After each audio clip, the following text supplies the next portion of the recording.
Merci. La parole est à Monsieur Guillaume Gontard pour le groupe CRCE. Merci, Monsieur le Président. Madame la ministre, je tiens d'abord à saluer le riche travail du Conseil d'orientation.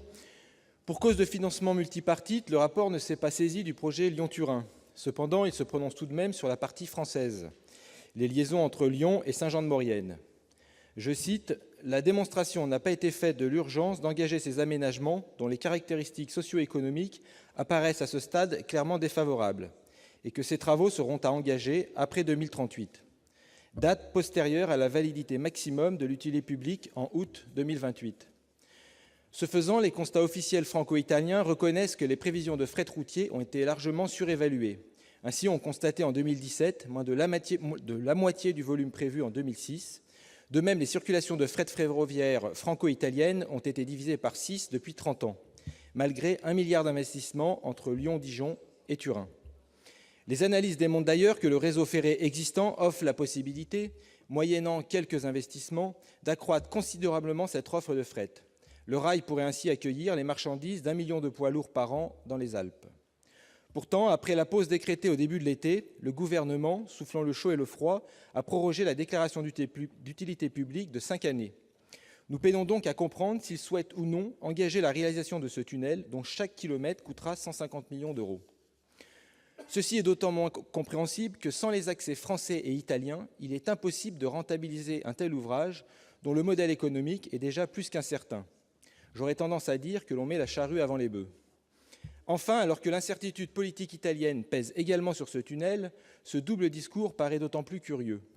Si la finalité est l'abandon du projet, autant éviter d'enfouir 10 milliards d'euros dans 57 km de galeries sous les Alpes. Madame la ministre, pourriez-vous nous préciser la logique sur laquelle s'appuierait le maintien d'un tel projet ? Merci. Merci. Madame la ministre. Merci, Monsieur le Président. Alors, Monsieur le Sénateur, en fait, il y a effectivement deux sujets distincts, la réalisation du tunnel lui-même et l'aménagement éventuel des accès.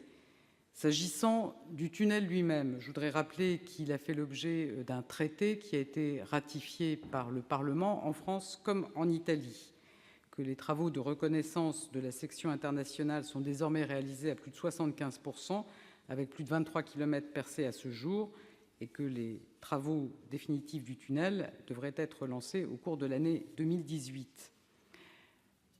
Je rappelle aussi que, en lien avec le caractère binational de ce projet, il dispose d'un plan de financement tout à fait spécifique, puisqu'il est financé à 40% par l'Union européenne, à 35% par l'Italie. Donc la France porte ce projet à hauteur de 25%, ce qui n'est pas rien, je dois dire, sur un projet de 2,5 milliards. J'ai eu l'occasion de le dire, l'enjeu, c'est bien que la réalisation du projet ne vienne pas peser sur les ressources de l'AFITF au détriment des projets, on va dire, d'une dimension plus habituelle, ou en tout cas des projets qui sont utiles pour le quotidien de nos concitoyens. Et donc c'est dans cet état d'esprit qu'une réflexion a été engagée avec nos collègues italiens pour mettre en place une société de projet qui tirerait ses ressources, notamment des tarifications existantes sur les autoroutes, et donc qui ne viendrait pas obérer les capacités de financement pour les autres projets. Et s'agissant des accès, le constat que l'on fait, c'est que les lignes actuelles ont supporté par le passé un trafic qui doit être du triple de ce qu'il est aujourd'hui, et qu'il est préférable d'attendre de regarder les perspectives de remontée du trafic ou la réalité de la remontée du trafic avant d'engager des travaux coûteux pour l'aménagement des accès.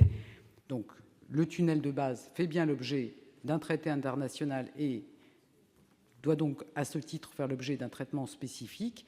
Les accès et les éventuels accès supplémentaires seront réalisés dans la mesure où les lignes actuelles ne permettraient pas d'assurer un accès satisfaisant à ce tunnel.